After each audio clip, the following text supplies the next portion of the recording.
में नमन प्रणाम।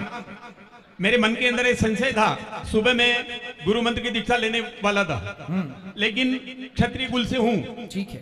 पारिवारिक रीति रिवाज निभाने पड़ते हैं, परंपराओं को निर्वहन करना पड़ता। ठीक है। तो उस हिसाब से मन में ये संशय था कि मैं जिस कुल से हूँ उस हिसाब से मद्यपान भी हल्का कभी कभार आयोजन में करना पड़ता और मांसाहार भी हल्का फुल्का कभी न के बराबर करना पड़ता। इसी वजह से मन में संशय था कि मैं गुरु दीक्षा लूं या नहीं, क्या मैं इसके लिए पात्र हूं या मुझे पूर्ण रूप से दोनों चीजों को निषेध करना पड़ेगा। अच्छा, मुझे ये बताइए जी कि शराब पीना और मांस खाना क्या ये सही है? नहीं है, बिल्कुल नहीं है। तो फिर जब आप इतने बुजुर्ग हैं, इतने समझदार हैं, तो फिर क्यों? हम बच्चे हैं ना आपके, हम बच्चे गलती करें तो ठीक है कि बच्चे हैं, पर आप तो देखो बुजुर्ग हैं, सीनियर हैं। नहीं मान रहा हूं मैं बात, आपका आदेश है तो मैं छोड़ दूंगा उस चीज को, लेकिन कुछ बाध्यताएं रहती है, इसलिए संशय था मन में। देखिए, आप क्षत्रिय हैं और क्षत्रिय का धर्म होता है किसी की रक्षा करना।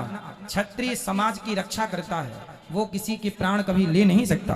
तो आप क्षत्रिय हैं, तो ना बकरे को मारना आपका धर्म है, ना किसी मुर्गे को मारना, ना आप क्षत्रिय हैं। ब्राह्मण हो, क्षत्रिय। क्षत्रिय तो रक्षक होता है, क्षत्रिय तलवार उठाता है पर अपनी प्रजा की रक्षा के लिए।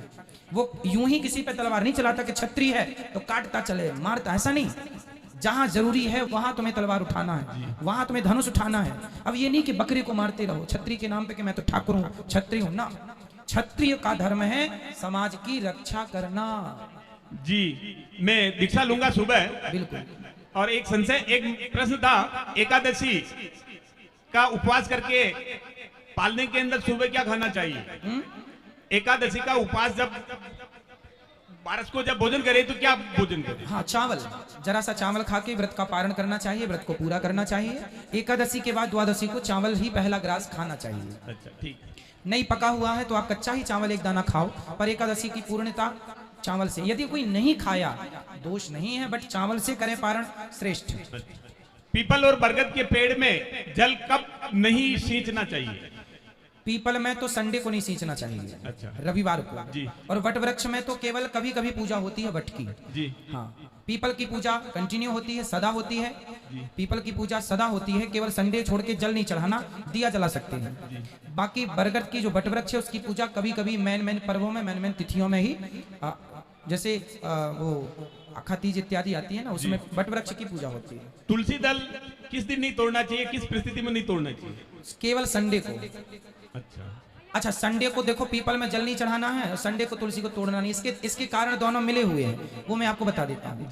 एक्चुअली पीपल पे 6 दिन लक्ष्मी का वास होता है और 7वें दिन संडे के दिन अलक्ष्मी का वास होता है। अच्छा। तो संडे के दिन से भगवान पीपल के पास से चले जाते, तुलसी के पास चले जाते हैं। तो उस दिन भगवान को, क्योंकि तुलसी भगवान की पत्नी है ना, और भगवान तुलसी के पति हैं। तुलसी विवाह भी तो होता है ना, अपन लोग करते हैं। एकादशी, जब बड़ी एकादशी आती है उसके बाद एकादशी में तुलसी विवाह होता है। मैं श्रीमान से 2019 से लॉकडाउन से जुड़ा हुआ हूं और आपकी जो सेवाएं हैं उनको टीवी के ऊपर देखता हूं। मन के अंदर काफी जिज्ञासा थी परिवार के अंदर, और मेरे मन में भी थी कि सदगुरु जी के दर्शन कब होंगे। अचानक श्रीमान के दर्शन हो गए, आदेश हो गया। तो आपने यहाँ माताओं का दर्शन किया? बिल्कुल किए सर। टीवी पे जो देखते थे वो यहाँ नहीं, वही है, वही, उससे भी ज्यादा पाया है। खुश रहिए जी, सदगुरु प्रणाम। खुश रहिए, खुश रहिए।